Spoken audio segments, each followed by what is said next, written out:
Якщо народ не хоче бути українцями, а хоче бути хохлами, ну нічого ти тут не зробиш. Ви вважаєте, така риторика, вона, в принципі, додає плюсів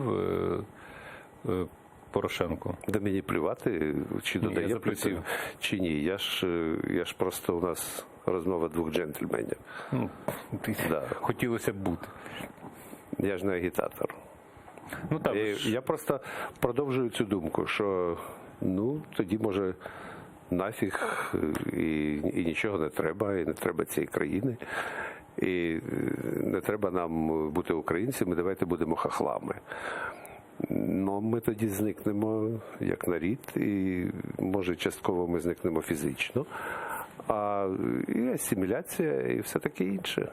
Ми будемо якісь підстілкою інших народів. От цигани, прекрасно живуть цигани. Я не переконаний. Да. Так. Ну, у них же нема країни і нічого у них нема. Ну, красота. Нікому нічого не винні. Нікому не винні. Або курди.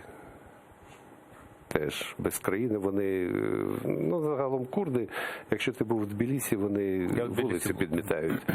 Всі двірники там курди. Дивіться, насправді, от ті, кого ви називаєте хохлами, ви кого називаєте? От тих людей, які голосують за блазня, як ви говорите. Правильно? Ну, так. Так. Ну, я уточнюю в дефініціях, щоб бути точним. Да. Бо раптом я помилюся. Вони хочуть бути хохлами. Окей.